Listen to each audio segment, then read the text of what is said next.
네, 이렇게 우리 얼굴을 그래도 볼 수 있으면서 예배하는 게 참 감사합니다. 우리 옆에 분 목례로 안녕하세요. 인사하겠습니다. 반갑습니다.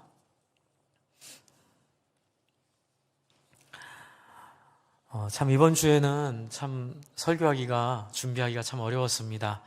여러분도 아시다시피 교회가 한 번, 두 번 이제 교회 이름으로 이렇게 집단 전염의 주범이 되어버려서 물론 이렇게 옮을 수는 있습니다. 그렇죠? 얼마나 우리가 사랑으로 잘못한 것도 아니고 그럴 수 있는데 문제는 그걸 은폐하고 그것을 다른 정치적 목적이나 어떤 신앙의 동기로 인해서 사람들에게 피해를 준다는 그것이 지금 우리가 부인할 수 없는 교회들의 이제 모습들로 일부라고 말하지만 사실 세상은 그렇게 보지 않죠. 네. 이제 저도 그 부분 때문에 참 많이 아파하고 참 우리 성도님들의 마음은 어떨까? 또 어떻게 성도들 앞에 설 것인가? 참 많이 고민하게 됩니다. 참 처음부터 생각을 해보면 좀 정리가 필요할 것 같아 말씀을 드리는데요. 신천지로부터 시작된 신천지 2단이죠. 근데 그 시작이 이제 정치 세력화된 기독교인들로 인해서 한 번 더 일어났고요. 이제 그 다음에는 이번에 그 자녀들에 대한 어떤 열심으로 이 방역을 무시하고 이렇게 한 모습들이 이제 드러나면서 점점 이렇게 우리 안에 있는, 처음에는 신천지니까 우리와 상관없이 이렇게 얘기했다가 한 단계 넘어오고 또 교회 안에 있는 여러 모습들이 드러나면서 참 난감하고 황당한 이런 상황들을 우리가 계속 만나게 됩니다. 이제 제가 드리려는 말씀은 사실 신천지와 신천지의 신천지 구원파로 일컬어지는 그 이단들의 자양분은 사실 교회입니다. 말씀에서 벗어난 교회의 모습이 이기적 중심을 따라 신앙생활하는 모습이 그들의 자양분이었고요. 그리고 그것이 드러나게 된 것이 자기의 정치 성향을 따라 하나님의 말씀을, 참 저는 이게 너무 난감합니다.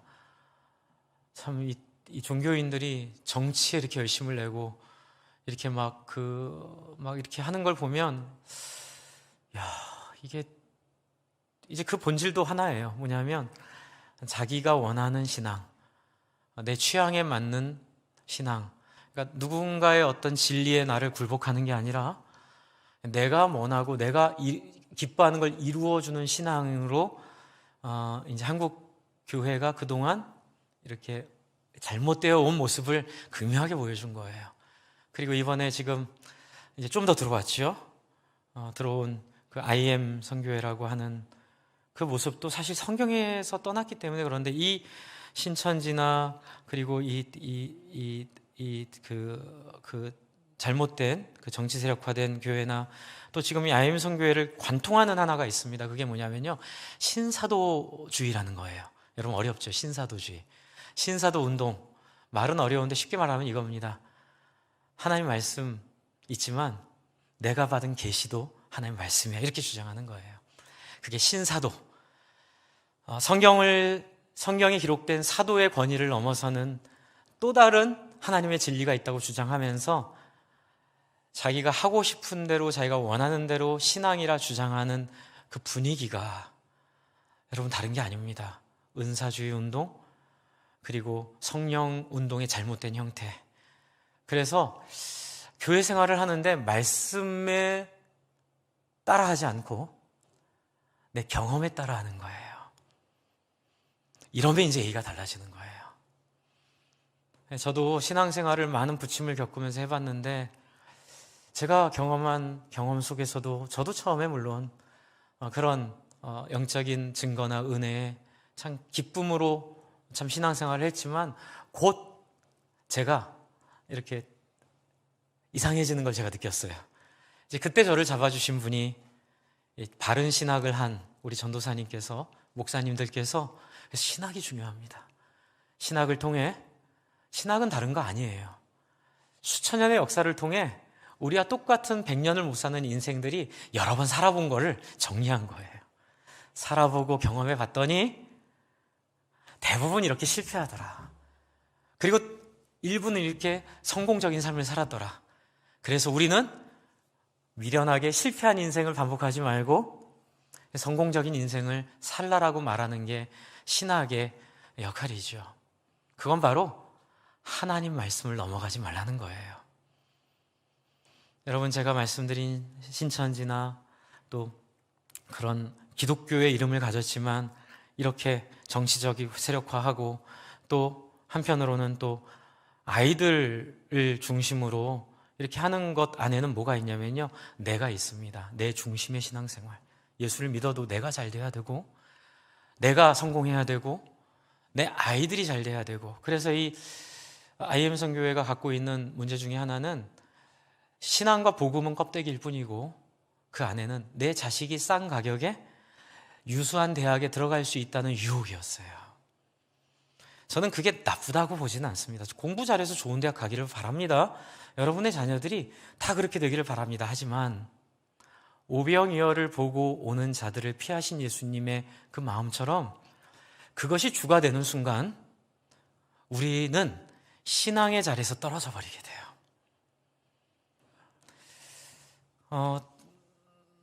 오늘 우리가 보고 있는 이 여인의 모습, 저는 참 이 시적절하다 봅니다. 이 큐티 매일 성경의 본문이 누가복음을 지금 이 시점에 하고 있는 것이, 특별히 오늘 이 말씀은 이 여인에 대해서 예수님께서 죄사함을 받았다고 선언하는 장면인데요. 저는 오늘 이 말씀을 통해서 기독교의 본질이 뭔지를 좀 나누고 싶어요. 그리고 그 본질을 통해서 지금 한국교회 속에 나타난 이 부작용들이 그 본질을 떠났기 때문에 나타난 것이라고 말씀드리고 싶고요. 하지만 단지 저는 그들과 다르다 이 얘기는 아니에요. 제 안에도 방치한 죄가 있고 제 안에도 용감하지 못한 죄가 있어요. 저는 2000년부터 제가 전도사 생활을 했는데 그 자식 교육에 유난한 분들이 있는 지역에서 한 10년을 사역을 했어요. 호주도 갔는데 호주도 마찬가지예요. 자식 교육에 정말 최선을 다하는 분들이 아이들 유학 때문에 온 분들도 봤고요. 또 가장 큰 정점에 있던 우리 홈스쿨링 하시는 분들 다 좋은데 또 홈스쿨링 하는데 또 우리가 긴장하지 않으면 그 안에 자식이 우상이 되는 모습도 봤어요. 근데 이런 모습을 통해서 제가 느낀 게 뭐가 있었냐면 목적은 동기는 복음이 아니라 동기는 매우 세속적인 가치를 추구하고 있고 그 가치를 이루기 위하여 만나게 된 것이 교회였고 그것을 이루어 준다고 잘못 전달받은 것이 예수였구나. 근데 여러분 오해하지 마십시오. 그게 나쁘다는 얘기가 아닙니다. 저는 예수 믿으면 많이 봤어요. 어려웠던 경제 형편이 회복되고 인생이 회복되고 자녀들도 잘 되는 건 그건 결과일 뿐이에요. 그러나 본질을 그것을 가지고 나오게 될 때에 우리는 신천지와 또 그런 잘못된 교회 모습들에서 벗어날 수가 없는데 너무 힘들었어요. 2000년부터 그 얘기 할 때마다 얼마나 저항이 거세고 얼마나 도전이 많고 얼마나 힘이 들었는지. 그래서 제가 이 합신을 사랑하고 고신을 사랑하는 이유입니다. 말씀을 중심으로 하여 무슨 일이 있어도 물론 우리 안에도 연약함은 있어요. 하지만 그래도 우리는 말씀을 중심으로 한 신앙을 강조하기 때문에 저는 오늘 예수님이 보여주고 있는 이 신앙의 본질이 무엇인가, 신앙의 기초가 무엇인가를 우리는 그래도 찾을 수 있다라고 저는 생각을 합니다. 제가 1부와 2부가 약간 설교가 달라요. 1부는 좀 더 자세히 깊게 말하고요. 2부는 좀 단순하고 분명하게 말을 하니까 여러분 좀 궁금하시면 1부를 찾아 들으십시오. 이건 여기까지 좀 말씀을 드리고요. 그렇다면 이 여인을 통해 제가 어떻게 교회의 본질을 찾을 수 있을까 생각을 했냐면요. 제 오늘 주제가 뭐냐면 8장 3절이에요. 자기들의 소유로 그들을 섬기더라. 저는 이 증거가, 그러니까 교회를 섬기는 섬김이, 교회 신앙의 증거가 내가 무엇을 얻고 내가 무엇을 누리는 것이 아니라 내가 무엇인가를 해줄 수 있는가에 대한 고민의 모습이 예수님 사역하셨던 교회의 본질적 모습이라고 저는 확신합니다. 그래서 오늘 주제를 자원하여 섬기는 기쁨이라고 했거든요. 그런데 이렇게 하다 보니까 오해가 생길 수 있는 것 같아요. 안 그래도 요즘 막 교회 공격하는 사람들이 뭐 대면 예배하는 게 뭐 재정 때문에 그러냐 그런 말도 안 되는 소리들을, 우리의 중심을 너무 슬프게 하는 그 이야기들을 너무 많이 하는 걸 들어요. 절대로 그런 거 아니거든요. 근데 교인들 중에도 그렇게 오해하시는 분들이 있는데 제가 오늘 주저했어요. 야, 이 3절 넘어갈까 그냥? 근데 아니라 생각을 했어요. 그렇죠. 얘기하되 이게 어떻게 이게 가능했는지를 설명을 해야 되겠다는 생각을 했습니다. 여러분 8장 3절을 보시면 자기들의 소유로 그들을 섬겼던 사람들이 누구예요? 여자들이에요. 그런데 여자들도 누구예요? 다양해요. 헤롯의 장관의 부인도 있는가 하면 거기에는 막달라 마리아도 있어요. 그리고 또 우리가 누군지 모르는 수산나라는 여자도 있고 다른 여자들이 있어요. 여기서 강조하는 건 뭐냐면 세상에서 중요하지 않게 여김받는 사람들이 최선을 다하여 예수님의 사역을 도왔다 이렇게 되어 있는 거예요.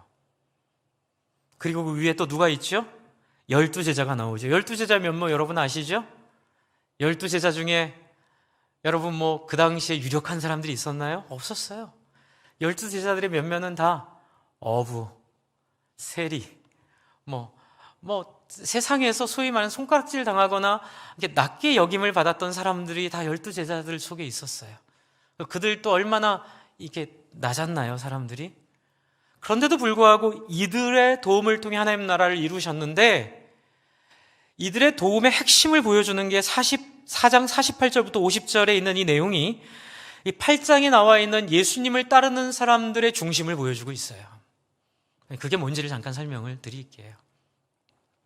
제가 아까 말씀드렸던 내 중심적인 신앙생활을 하게 됐을 때 생기는 잘못된 현상이 지금 코로나 시대에 통해서 교회의 모습으로 드러나고 있는 이 말씀과 다른 그러나 교인으로서 나타내어지는 그런 모습이라고 말씀드렸죠.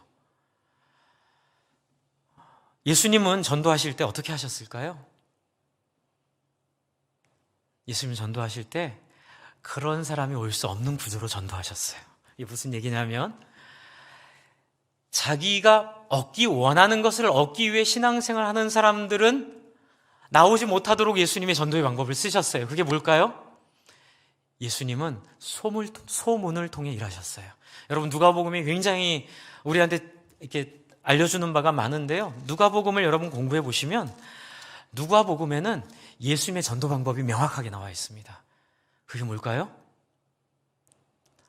어떠한 마음에 준비가 돼 있는 사람들에게 메시지를 전하기 위해 소문을 내세요. 근데 그 소문의 본질이 뭐예요? 그건 바로 내가 아닌 다른 사람과 함께 더불어 사는 삶에 대한 고민이나 그게 안 돼서 갖는 죄책감이나 그것에 대한 일말의 여지라도 있는 사람들이 예수님을 알아보고 올 수 있도록 예수님이 당신의 사역을 보여주세요. 어려우신가요? 누가복음 5장에 보시면 7장에 보시면 7장을 한번 보세요. 이건 언제 또 한번 설교로 따라 한번 드릴게요. 7장 11절부터 17절에 한번 보세요. 이게 한 예예요. 예수님이 사역하실 때 어떻게 사역하셨는지. 7장 이제 누구를 예수님 부르려고 하시는지에 대한 설명입니다. 7장 11절부터 17절을 보시면 나인성으로 예수님 들어가세요. 근데 나인성으로 들어가실 때 누구를 만나죠? 장례 행렬을 만나요. 근데 장례 행렬은 여러분 어느 문으로 나가요? 항상 어느 문화든 어느 도시든 장례 행렬이 나가는 길은 뒷문이에요. 그리고 그 길은 더럽고 좁고 그래서 어느 성에 들어갈 때 그 길로 안 가려고 그래요. 사람들은 시체나 글로 나오지. 그런데 나인성으로 들어갈 때에 예수님은 하필 장례 행렬이 나오는 그 길로 가세요. 여러분 사람들은 다 대접받고 싶고 좋은 데로 가고 싶어 하지 누가 이런 길 가고 싶겠어요? 그리고 예수님 입장에서도 나인성 들어갈 때 사람들이 예수님 주변에 많은 사람들 거느리고 딱 들어가야 사람들이 저 사람 굉장히 좀 대단한가 보다 하고 이렇게 귀를 기울이려고 하지 어디 이렇게 좁은 길 이렇게 뭐 허름한 데로 이렇게 들어가는 사람 관심 갖나요? 근데 예수님은 글로 가세요. 왜요? 그 성에 있었던 한 과부의 아들이 죽었거든요. 이게 굉장히 우리는 잘 이해 못 하시겠지만 공부해 보면 이게 어떤 의미인지를 알 수 있어요. 이게 어떤 의미일까요? 완전히 망한 여자예요. 완전히 끝난 집이에요. 왜? 그 당시에는 남자 없으면 가장 불쌍한 사람이 과부와 아이들이 고아거든요. 이 당시에 남자 없으면 이 여인은 살 희망이 없는 여인이에요. 그런데 유일한 희망 하나 있었어요. 외아들. 그 아들이 크면 그래도 남자로서 자기의 그늘막이 되어줄 수 있어요. 그런데 그 아이까지 죽어버려요. 이 여인이 자기 아들의 시체를 가지고 나오는 거예요. 그런데 예수님이 이 여인을 보고 뭐라 하시죠? 울지 말라. 제가 울 뻔했어요. 30년 전에 이 본문이 있다가 제가 여기서 예수님 만났어요. 여기서 울 뻔했어요. 너무 다른 거예요. 우리랑 너무 다른 거예요. 울지 말라 하시고, 예수님은 다른 사람이 나를 어떻게 보는지 관심이 없으세요. 그리고 내가 이 일을 통해서 어떤 이익을 얻을지에 대한 관심이 없으세요. 오직 예수님의 관심은 딱 하나예요. 이 불쌍한 여인, 내가 이 여인 살려야겠다. 이렇게 예수님 다가가시고 14절에 너무 멋있는 얘기하죠. 청년아, 내가 내게 말하노니 일어나라 하시매. 15절, 죽었던 자가 일어나 앉고 말도 하거늘 예수께서 그를 어머니에게 주시니. 근데 여기 15절이에요. 보통 사람들은 죽은 사람이 살아나면 나야, 내가 살렸어. 나 이런 사람이니까 너희 내 말 잘 들어야 돼. 뭐 이런 마음이 있을 수 있어요. 저도 그런 마음이 있거든요. 예. 근데 예수님과의 관심이 없어요. 이거를 30년 전에 홍인규 교수님, 합신 교수님이셨던 송인규 교수님께서 적으신 행복의 초대에 잘 나와 있어요. 이걸 캐치하셨더라고요. 죽었던 자가 일어나 앉고 말도 하거늘 예수께서 사람들을 돌아보며 말씀하시네. 나를 믿으면 이렇게 살 것이다. 이렇게 얘기 안 하시고 어떻게 하세요? 예수께서 그를 어머니에게 주시니 관심이 없어요. 이런 소문이 나가는 거예요. 이런 소문이 막 퍼지는 거예요. 근데 이런 소문을 들었을 때 철저히 자기 중심적인 삶과 생각을 했던 사람들은 별로 관심이 없는 거예요. 그런 사람이 있을 수 있겠지. 그런데 평소에 인생은 뭘까? 왜 우리는 이렇게 다투며 살아야 되나? 왜 우리는 서로 이렇게 아프게 하며 살아야 되나? 다른 사람의 고통에 대해 조금이라도 공감하는 사람들이 이 얘기가 무슨 얘기인 줄 알아요. 이런 사람들은 눈이 돌아가는 거예요.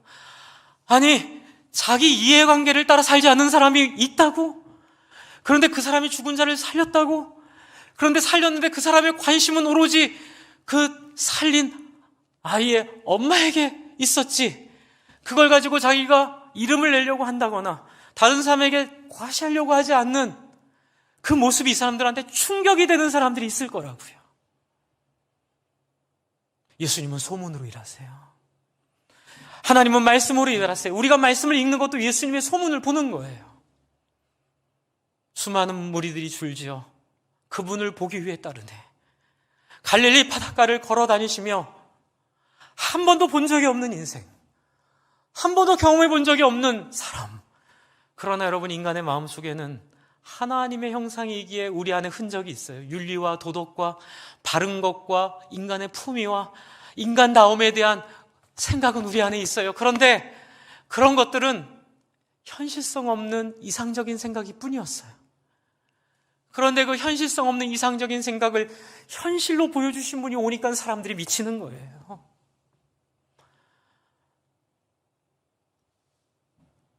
저는 이런 생각을 합니다. 지난주에 제가 두 분을 만났어요. 직접 만난 건 아닙니다. 한 분은 김형석 명예교수님이라고 올해 102세가 되신 분을, 저는 참 이 기자님 기사를 좋아해요. 이 기자님은 참 이런 깊이 있는 질문을 하시더라고요. 이 기자님이 인터뷰를 하셨는데 이분이 질문을 잘하셨어요. 이 김형석 교수님한테 이렇게 질문했어요. 행복을 어떻게 하면 찾을 수 있겠습니까? 102세가 되신 분에게 행복에 대해 여쭤봤어요. 행복이 뭡니까? 이렇게 여쭤봤더니 이렇게 대답하세요. 지금껏, 이건 김형석 교수님의 답입니다. 지금껏 살아보니 알겠더군요. 한번 절 따라해 주시겠어요? 아무리 행복해지고 싶어도 행복해지기 힘든 사람들이 있습니다.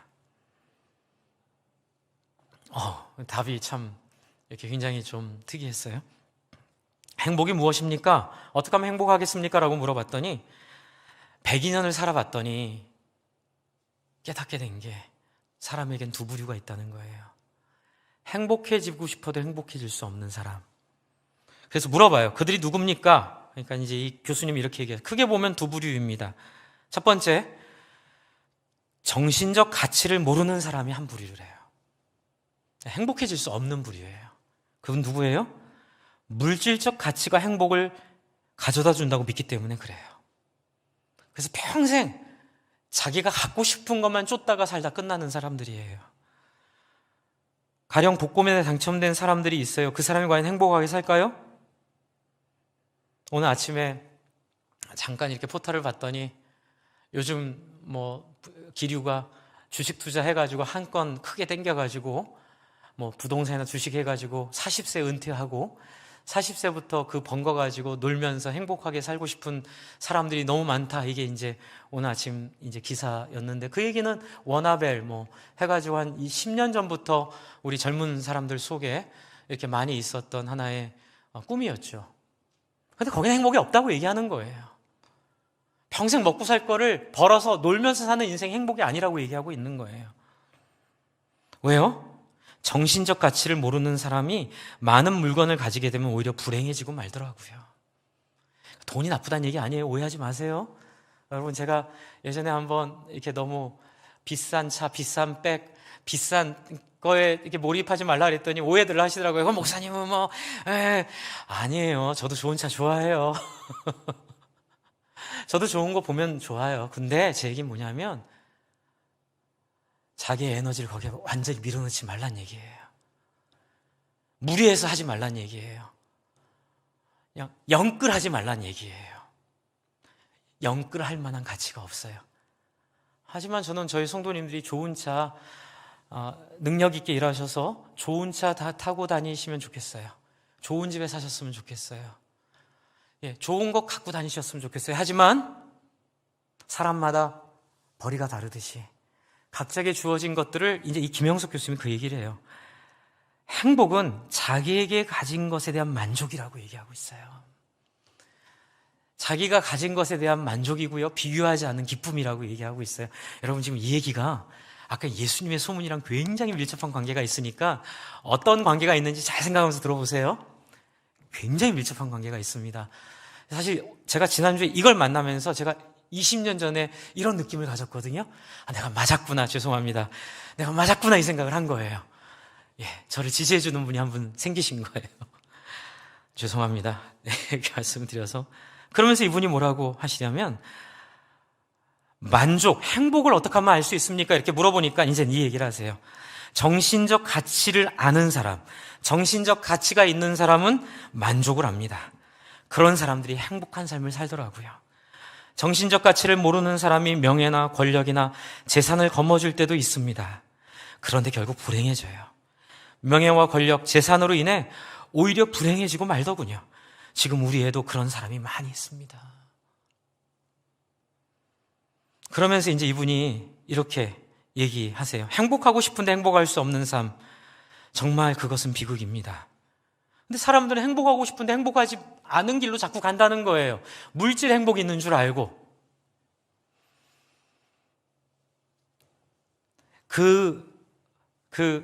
정신적 가치를 모르는 사람들은 어떻게 되냐면요. 이기주의자가 된대요. 그들은 절대로 행복할 수 없습니다. 뜻밖의 진단이었습니다. 다들 자신을 챙깁니다. 나 자신을 챙기고 내 이익을 챙기고 그걸 위해 삽니다. 왜냐고요? 그러니까 내가 행복해지니까요. 그런데 김영석 교수는 이기주의와 행복은 공존할 수 없다고 못 박았습니다. 바로 이거예요. 성경이 이 얘기를 하고 있어요. 결코 우리의 가진 것이 우리를 행복하게 할 수 없다고 성경은 계속 이 얘기를 하고 있었어요. 저도 그래서 2000년부터 계속 이 얘기를 했는데 너무 힘들었어요. 너무 항의를 많이 받았어요. 너무 공격을 많이 받았어요. 너무 비난을 많이 받았어요. 그런데 이게 맞아요. 여러분, 물질의 행복이 없는 것, 그리고 진짜 행복은 정신적 가치에 있는 것, 그리고 자기가 가지고 있는 것을 만족하며 사는 것. 그래서 이렇게 물어봅니다. 이기주의와 행복, 왜 공존이 불가능합니까? 이기주의자는 자신만을 위해 삽니다. 그래서 이분의 논리가 굉장히 탁월해요. 정말 이분은 성경을 제대로 이해하신 분이세요. 기독교인이시거든요. 정말 성경을 제대로 보셨어요. 인격을 못 가집니다. 그래서 여러분, 세 가지. 그러니까는 정신적 가치가 없어요. 왜냐하면 물질 가치에 빠져 있기 때문에. 그런데 그게 어떤 결과를 가져오면 이기주의자를 만들어요. 그래서 물질의 행복이 있다고 믿게 만들고요. 이기주의자는 자신만을 위해 사는데 문제는 인격을 못 가져요. 그러니까는 물질을 위해 사는 사람은 인격을 잃어버립니다. 근데 인격은 뭐예요? 한번 따라해 주세요. 인격이 뭔가요? 따라해 주세요. 그건 인간관계에서 나오는 선한 가치입니다. 성경이 이 얘기하거든요. 예수님이 이거 얘기하셨거든요. 그래서 오병이 여태 그렇게 도망가신 거예요. 예수님이 그래서 세상에서 돈 많고 잘 하는 사람들에게 아부하지 않으시고 그들을 거부하진 않으셨지만 정말로 예수님이 찾아다니셨던 사람들은 뭐예요? 정신적 가치에 고민이 있는 사람들 찾아다니셨고 성경은 그들을 선택받은 자라고 얘기해요. 아무나 다 가고 싶다고 가는 곳이 천국이 아니에요. 천국은 예수님이 보여준 가치를 알아보는 자, 예수님이 얼마나 소중한지를 깨달은 자, 예수님이 얼마나 대단한지를 경험한 자, 그들에게 열려 있고요. 그럼 목사님, 그러면 그런 마음이 없으면 어떡하라고요? 저도 없었거든요. 그래서 오늘 핵심이 뭐냐면 그게 없는 자는 어떻게 될까요? 제가 예수님 만났을 때 그 충격을 받았어요. 나는 살면 안 되는 사람이에요. 수많은 무리들이 줄지어 그분을 보기 위해 따르는 그 갈릴리 가버나움 중심으로 사역하신 그 예수님을 볼 때마다 너무너무 부끄러운 거예요. 나는 크게 잘못한 거 없이 사는 줄 알았는데, 나는 이 정도면 괜찮은 줄 알았는데 예수님이랑 나를 비교해 보니까 나는 천하의 나쁜 놈이더라고요. 예수님 앞에 가니까 주여 나를 떠나소서, 나는 죄인이로소이다. 베드로가 했던 그 고백, 주여 나를 떠나소서, 나는 죄인이로소이다. 여러분, 베드로가 실수도 많이 하고 뒤에 좀 그런 실수도 하지만 예수님 앞에 나왔던 싹수가 파랬던 이유 중에 하나는 실수가 많거나 성격이 급하거나 그래도 불구하고 예수님께서 깊은 데로 가서 그물을 던져 고기를 잡으라라고 했을 때 아니 어디서 번데기 앞에서 주름을 잡아 이 인간이, 이렇게 얘기 안 하고 그 새파랗게 젊어 보이고 어려 보이는 예수가 자기가 밤새 고생하면서 물고기를 못 잡고 어부인데 물고기를 못 잡고 돌아왔는데 예수님이 어부의 상식에 반하는 얘기를 해요. 아침에는 얕은 데 물고기가 있고 밤에는 깊은 데 물고기가 있는데 밤새 깊은 데 가서 물고기를 못 잡고 아침이 돼가지고 이제 물고기를 못 잡은 허탈한 마음 가운데 금을 꿰매고 있는데 예수님 말씀 마치시고 베드로한테 깊은 데로 가서 금을 던지라고 하는데 전문가한테 비전문가가 말도 안 되는 얘기를 하는데 베드로가 그 말을 따라요. 왜요? 예수님이 그 선상에 사신 말씀에 뭔가 특별한 게 있었던 거예요. 근데 그 특별한 게 뭘까요? 자기 양심의 소리를 울리는 호소. 자기가 굳이 숨기고 살고 싶었는데 이 이기성 욕망 가운데 처절히 져가면서 그것을 변명하면서 누가 자기 위해 안 산 사람이 어디 있어? 다 이렇게 살지 뭐. 나도 그렇고 다들 그렇지. 이런 방패 뒤에 숨었던 자기를 발가벗기는, 심령이 가난한 자는 복이 있나니 천국이 저희 것이며 애통하는 자는 복이 있나니 하나님의 위로를 받을 것이고, 그러한 여러분 예수님 말씀 속에 수없이 많이 나오는 그 놀라운 이야기를 들으면서 내가 얼마나 죄인인지, 그리고 나가서 그물을 던졌어요. 배가 잠길 정도로 그물에 고기가 들어오는 거예요. 이때껏 살았던 삶에서는 아이 좋은 대학 보내야만 행복할 줄 알았고, 무리를 해서야만, 돈을 많이 벌어야만 내가 잘 될 줄 알았다고 살았는데, 예수 우리에게 보여주시는 것은 진정한 행복은 돈을 추구하는 행복이 아니라, 자식을 우상화하는 행복이 아니라, 예수님 보고 내가 죄인임을 깨닫고 나를 내려놓을 때에, 베드로가 그래서 물가에 나가서 뭐라 그러죠? 다른 사람 같았으면 야, 예수 붙잡아! 왜요? 왜 붙잡으라 그래야 돼요? 황금말을 낳는 거위야, 예수 붙잡아! 그랬을 텐데, 오병이어 먹고 예수 붙잡으려는 사람들처럼 베드로가 어떻게 해요? 주여 나를 떠나소서, 나는 죄인입니다. 그 압도당하는 거예요. 그 가치, 그 놀라운 가치에 완전히 압도당하는 거예요. 그래서 저는 그게 이해가 안 됐어요. 처음에 베드로가 왜 나를, 여러분, 이만큼 물고기 잡았는데 예수님만 잘 이용하면 아이들 막 싼 가격, IM 요번 선교회가 한 그 짓이 그거잖아요. 아이들 싼 값에 유수대학에 합격시킬 수 있다라는 기독교적인 허물을 가지고 그냥 사람들에게 싼 값에 아이들 좋은 대학 보낸다는 그 하나 가지고 사람들이 그렇게 그 자기 욕망을 가지고 오면서 그 껍데기를 기독교라고, 말도 안 되는 예수님이라고. 근데 이유가 있어요. 왜요? 신사도의 영향을 받아가지고 말씀을 안 봐요.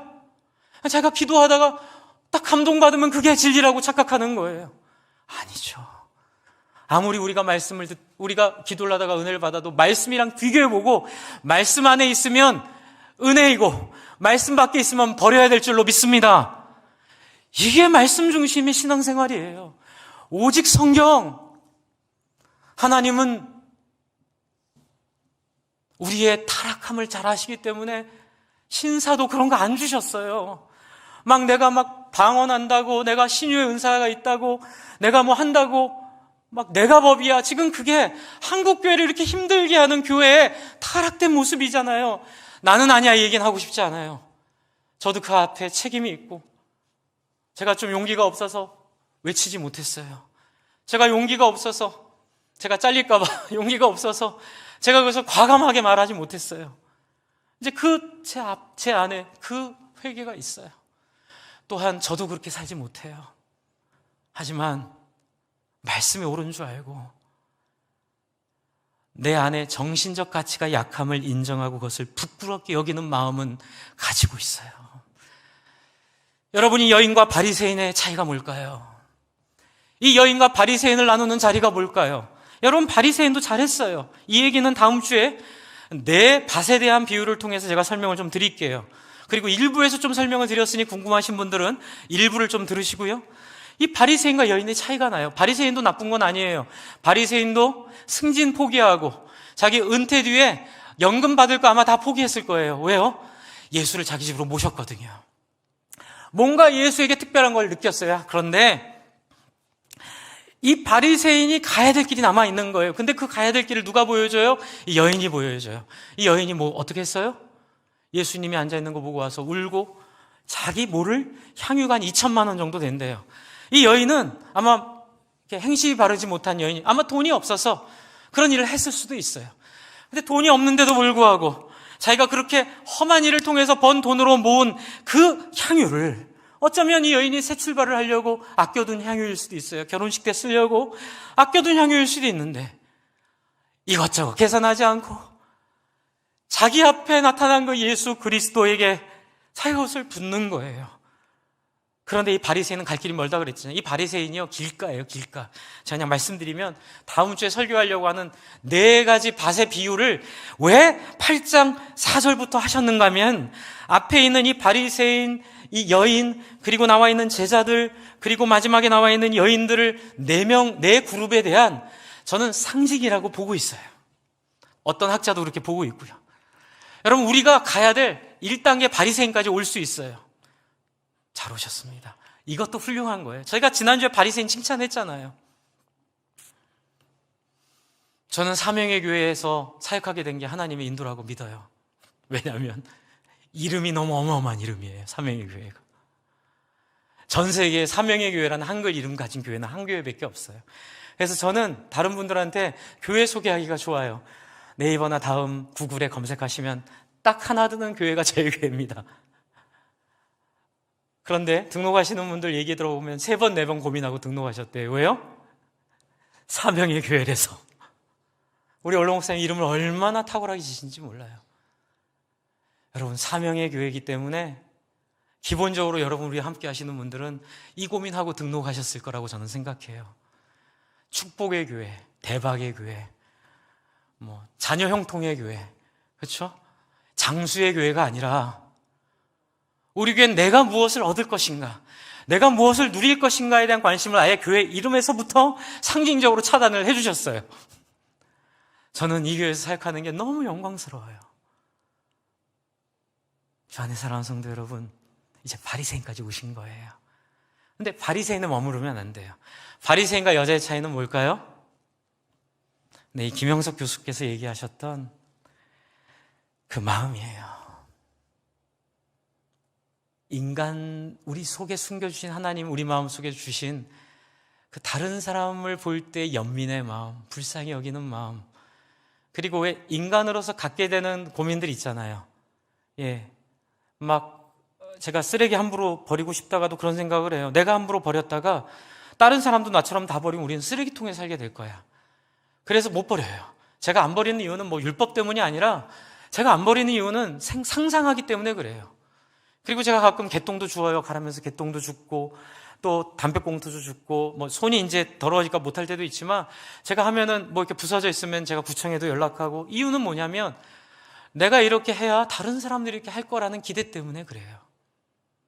여러분, 이게 하나님 우리에게 마음에 숨겨주신 예수의 흔적이에요. 그리고 이런 마음으로 고민하는 사람들이 예수 앞에 서게 되면 우리는 어떻게 될까요? 우리의 굉장히 부족한 모습 때문에 하나님 앞에 양심의 찔림을 받게 돼요. 이게 너무너무 중요해요. 이게 바리새인과 이 여인을 경계하는, 가르는 그 고비예요. 바리새인은 이 고비를 넘어가야 돼요. 그래서 이 여인은 어떻게 되죠? 예수님께 울고 자기 향유를 붓고 이렇게 헌신하는 게, 여러분 복 받으려면 헌금 많이 하셔야 돼요. 여러분 하나님이 여러분 인정해 주시려면 여러분 교회 빠지면 안 돼요. 성경 공부 열심히 해서 그 의무 때문이 아니라, 교회는 그렇게 이루어지는 공동체가 아니에요. 교회는 내가 어떤 죄인인지를 예수를 만나서 깨닫게 되고, 그리고 그 예수 때문에 양심의 가책을 키우는 사람들이 되는 교회예요. 그래서 김영숙 교수가 이런 얘기합니다. 제가 연세대 교수로 갈 때 몹시 가난했어요. 고생도 많이 했습니다. 그래서 학교에서 월급이 오르거나 보너스가 나오면 무척 좋아했어요. 동료 교수들도 다들 좋아했습니다. 그런데 그때도 등록금을 내지 못해 고생하는 제자들이 있었어요.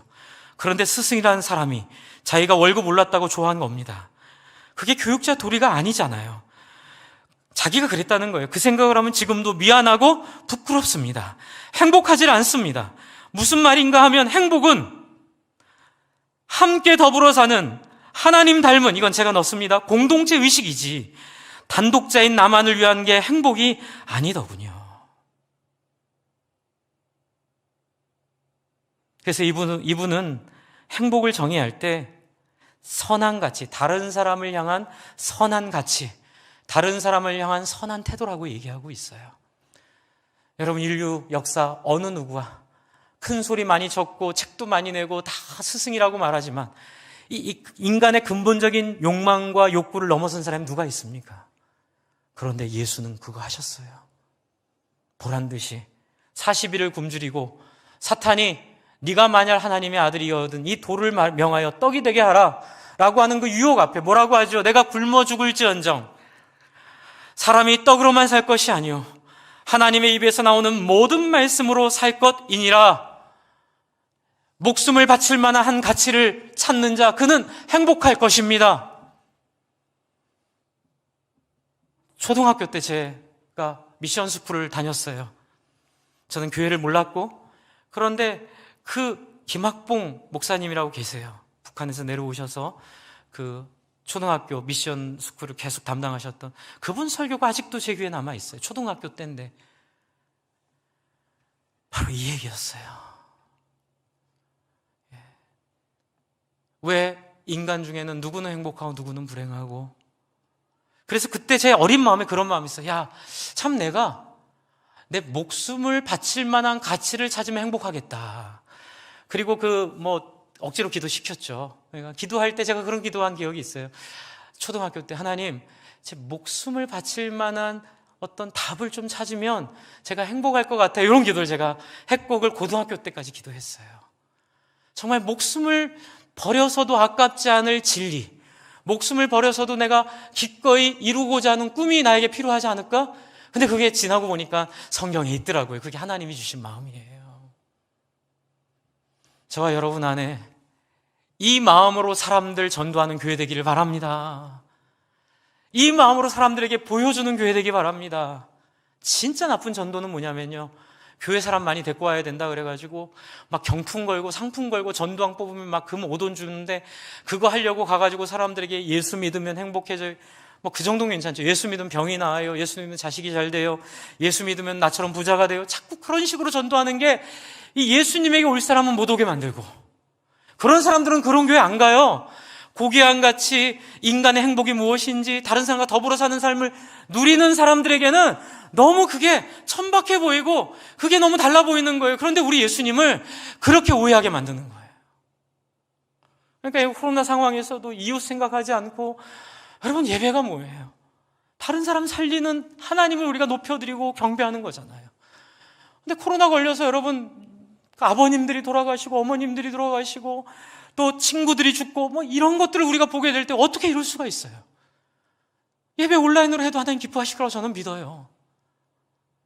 하나도 그게 예배 본질이 아니에요. 예배의 본질은 예수 정신 따라 사는 거예요. 우리가 예수 정신 따라 우리의 것들 하나 포기했을 때 이런 거예요. 화났을 때 화 참는 거, 그거 예수 정신이에요. 말 이쁘고 아름답게 하는 거 예수 정신이에요. 무슨 일을 할 때 계산하지 않고 하는 거, 그거 예수 정신이에요.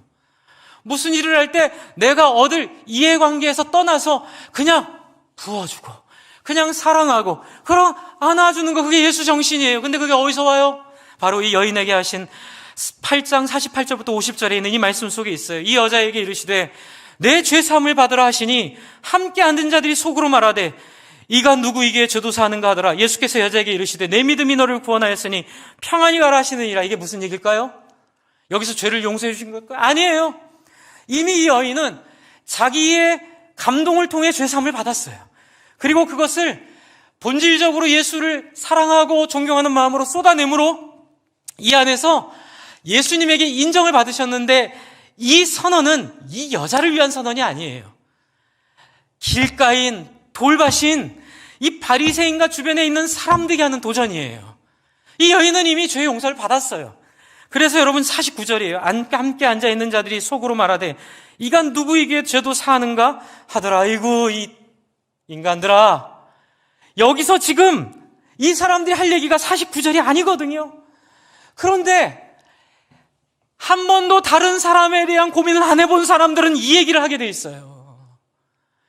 교회에서 사람이 살아나고 아픈 사람이 회복되고 힘든 집이 회복되면 그것만으로도 기뻐해야 되거든요. 그런데 엉뚱한 얘기 하는 거예요. 절차가 잘못됐다.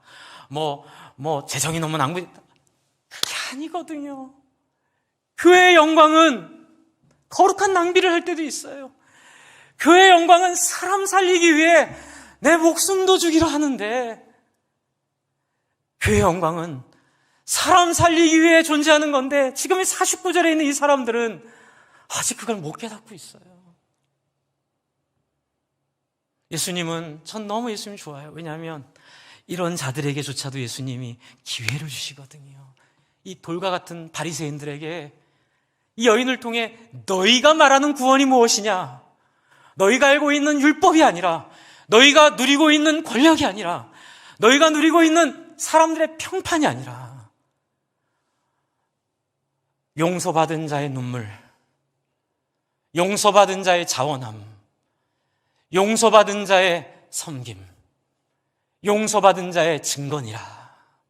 그러면 뭐하라? 한번 따라해주세요. 회개하라. 천국이 가까이 왔느니라. 이 얘기하고 계시는 거예요. 제가 지난주에 만난 두 번째 분은 책으로 만났습니다. 왜냐하면 제가 만날 수 없는 분이에요. 왜 만날 수 없는 분이냐면 돌아가셨어요. 펠릭스 클레르 리델이라는 분이 계세요. 이제 그분이 계시는데 그분은 1878년에 이 신부님이셨어요. 근데 이 얘기도 제가 일부에 자세히 해놨어요. 목사님이 천주교를 얘기하면 어떻게 이해해야 됩니까? 제 정리는 이거예요. 신학과 그런 조직은 문제가 있고 서로 간에 발전시켜야 되는 문제 때문에 우리가 개혁하느라고 개신교로 나왔지만 천주교도 성경을 갖고 있잖아요. 그렇죠? 이 성경의 능력이에요. 이분이 박해를 받아서 다 죽는데 청나라 황제한테 프랑스에서 연락을 해가지고 이 니델 신부만큼은 살려서 북경으로 데려와라 이런 명령을 내렸어요. 그러니까 조정이 벌벌벌 떨어서 이 사람을 감옥에서 데리고 이 북경까지 가는 여정을 이분이 책으로 쓴 책이 출간이 됐어요. 그리고 이 책에 어떤 얘기들이 있냐면요, 자기가 가는 고을마다 사람이 구름대처럼 모이는 거예요. 신기하니까.